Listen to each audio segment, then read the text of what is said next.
Hello guys, दुनिया एक ऐसे टाइम में एंटर कर रही है जहां एनर्जी सिक्योरिटी सिर्फ इकोनॉमी नहीं, ये नेशन के फ्यूचर को डिसाइड करेगा। और इंडिया जैसे कंट्री के लिए जो अपना लगभग 85% ऑयल इंपोर्ट करता है, मिडिल ईस्ट में कोई भी वार सिर्फ पेट्रोल प्राइस नहीं बढ़ाता, वो इकोनॉमी के हर लेयर को इफेक्ट करता है। इंडिया का economic engine directly crude oil पर डिपेंड करता है। जब ऑयल मार्केट में इन्फ्लेशन होता है तो इंडिया पर तीन डायरेक्ट प्रेशर आते हैं। इंपोर्ट बिल का लोड बढ़ जाता है, रुपीज वीक होता है, इन्फ्लेशन जंप करता है, और ये तीनों मिलकर इकोनॉमी के बाकी सेक्टर्स को भी इफेक्ट करते हैं। इंडिया का आईटी सेक्टर दुनिया की डिमांड पर चल रहा है, स्पेशली यूएस एंड यूरोप। जब ऑयल प्राइस ऊपर जाता है तो western countries cost cutting mode में चली जाती हैं, गवर्नमेंट प्रोजेक्ट डिले हो जाते हैं, टेक बजट फ्रीज हो जाता है, आउटसोर्सिंग स्लो होता है। और ये बात हिस्ट्री एविडेंस से भी क्लियर है। 1990 में गल्फ वार से, 2008 में ग्लोबल क्राइसिस एंड 2022 में रशिया यूक्रेन ऑयल स्पाइक, इन हर पीरियड में इंडिया का आईटी हायरिंग और फ्रेशर प्रोजेक्ट ऑनबोर्डिंग स्लो ही रहा है। मैन्युफैक्चरिंग में स्लो डाउन धीरे धीरे दिखता है, ऑर्डर कम होते हैं, प्लांट प्रोडक्शन कट करते हैं,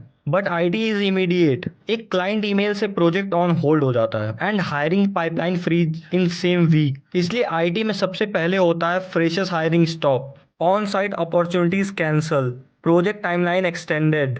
सो ऑयल एक्सपेंसिव होते ही रुपीस गिरता है। $1 इंक्रीज इंडिया के इंपोर्ट बिल को 10,000 करोड़ तक बढ़ा सकता है। रुपीस गिरने से आईटी पर डॉलर बेनिफिट मिलता है सिर्फ तब जब प्रोजेक्ट कंटिन्यू हो।